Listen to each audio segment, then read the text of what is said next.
Beauty and the Beast, Belle to the rescue.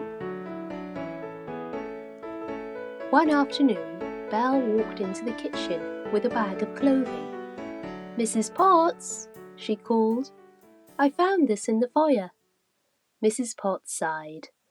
"The master asked me to get rid of his clothes," she explained. "They don't fit him any more. Luckily the peddler is coming today. He'll take them for us."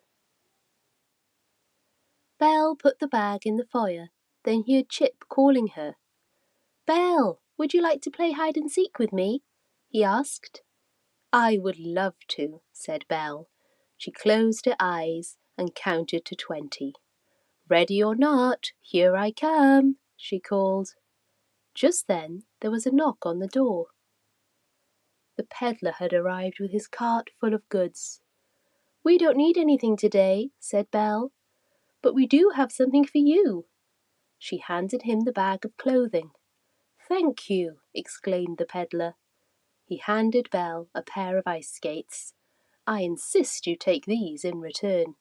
Goodbye." When the peddler had left, Belle started looking for Chip. She looked in the den. She searched the bookshelves. She even looked inside the suits of armour in the great hall. But Chip was nowhere to be found. Belle was worried. She went to Lumiere for help. "I haven't seen Chip since the peddler was here," she said. "Oh no, he must have been hiding in the bag of clothes I gave away." "We have to go get him before he's lost forever." Belle put on her cape and boots, then grabbed her new ice skates, just in case. Belle and Lumiere rode Philip into the woods. Before long, the friends found the tracks the peddler's wagon had left in the snow. "He went that way," said Lumiere. "If we hurry, we can catch up to him," said Belle. Nearby, a little red bird watched the friends. She had taken a piece of ribbon from the peddler's cart for her nest. She wanted to help. Philip was galloping after the tracks, when suddenly, "Awoo!" a wolf howled.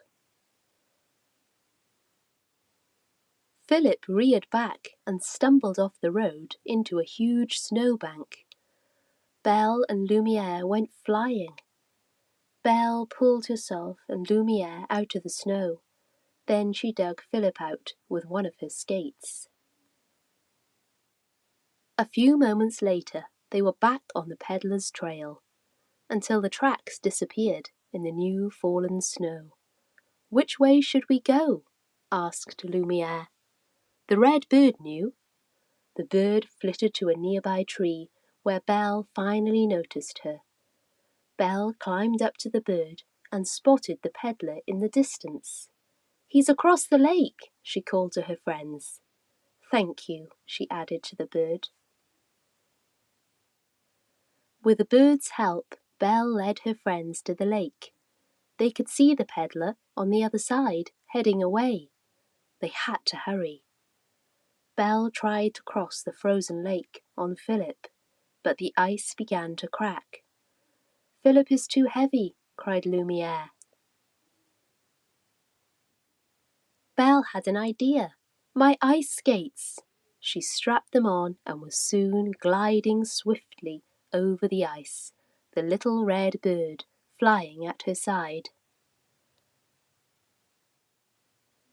Belle didn't notice the log in her path until it was almost too late.